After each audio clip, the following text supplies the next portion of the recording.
ഗർഭസ്ഥ ശിശുവിന്റെ സുരക്ഷിതത്വവും ജീവനും മാത്രം ആഗ്രഹിച്ച് കേരളത്തിലേക്ക് വണ്ടി കയറിയ ഒരു പാവപ്പെട്ട ഗർഭിണിയെ ചതിക്കുഴിയിലാക്കി നവജാത ശിശു വിൽപ്പന മാഫിയ തടങ്കലിലാക്കിയ ദാരുണമായ സംഭവമാണ് കോട്ടയം ജില്ലയിൽ നിന്നും പുറത്തുവരുന്നത്.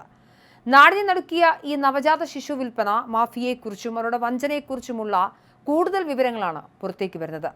ഭർത്താവിന്റെ ക്രൂരമായ ഗർഭചിത്ര സമ്മർദ്ദത്തിൽ നിന്നും രക്ഷപ്പെട്ട് പ്രസവവും കുഞ്ഞിന്റെ സുരക്ഷിതത്വവും മാത്രം ആഗ്രഹിച്ച് കേരളത്തിലേക്ക് വണ്ടി കയറിയ 22-കാരിയായ അസം സ്വദേശിനി ചെന്നുപെട്ടത് നവജാത ശിശുക്കളെ വിൽപ്പന നടത്തുന്ന വമ്പൻ ക്രിമിനൽ മാഫിയയുടെ തടങ്കലിൽ.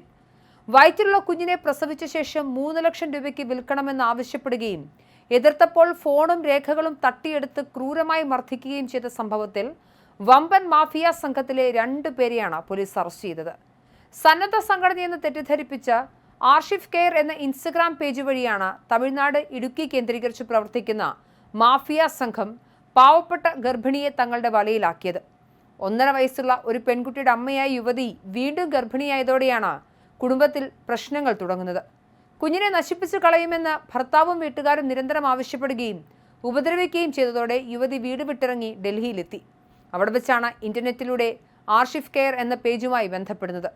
സൗജന്യ താമസവും പ്രസവച്ചെലവും വാഗ്ദാനം ചെയ്തതോടെ സംഘത്തെ വിശ്വസിച്ച് ജൂലൈ 16 യുവതി കോട്ടയത്തെത്തി. ബംഗളൂരുവിൽ ഹോട്ടൽ മാനേജ്മെന്റ് പഠിക്കുന്ന ഇടുക്കി സ്വദേശി അർജുൻ, ഹർഷിത എന്നിവർ ചേർന്നാണ് യുവതിയെ കോട്ടയത്തു നിന്നും പാലായിക്കടുത്ത് തീക്കോയിലുള്ള ഒറ്റപ്പെട്ട റബ്ബർ തോട്ടത്തിന് നടുവിലെ വീട്ടിലേക്ക് കൂട്ടിക്കൊണ്ടുവന്നത്. കോയമ്പത്തൂർ സ്വദേശികളായ സ്വകാര്യ ആശുപത്രി നഴ്സ് അനിത, ഭർത്താവ് രാജ എന്ന കാർത്തിക് എന്നിവരുടെ ഗസ്റ്റ് ഹൗസ് ആയിരുന്നു ഇത്.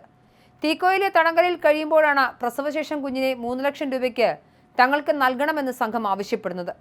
താൻ പ്രസവിക്കുന്ന കുഞ്ഞിനെ വിൽക്കാൻ കഴിയില്ലെന്നും തൻ്റെ നാട്ടിലേക്ക് മടങ്ങാൻ അനുവദിക്കണമെന്നും വാശി പിടിച്ചതോടെ സംഘം യഥാർത്ഥ രൂപം പുറത്തെടുത്തു. യുവതിയുടെ മൊബൈൽ ഫോണും തിരിച്ചറിയൽ രേഖകളും പിടിച്ചുവെച്ച സംഘം ഇവരെ ക്രൂരമായി മർദ്ദിക്കുകയും കൊല്ലുമെന്നും ഭീഷണിപ്പെടുത്തുകയും ചെയ്തു.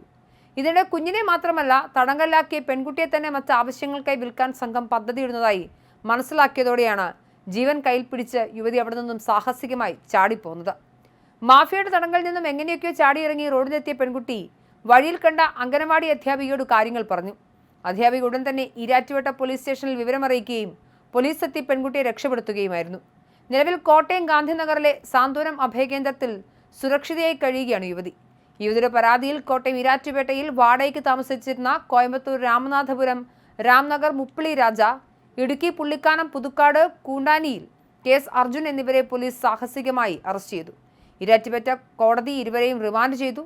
വലിയ രീതിയിൽ നവജാത ശിശുക്കളെ വിൽപ്പന നടത്തുന്ന മാഫിയ സംഘത്തിലെ പ്രധാന കണ്ണികളാണ് ഇവരെന്ന് വ്യക്തമായിട്ടുണ്ടെന്നും കേസുമായി ബന്ധപ്പെട്ട് കൂടുതൽ അറസ്റ്റുകൾ ഉടനെ ഉണ്ടാകുമെന്നും ജില്ലാ പോലീസ് മേധാവി KM സാബു മാത്യു അറിയിച്ചു.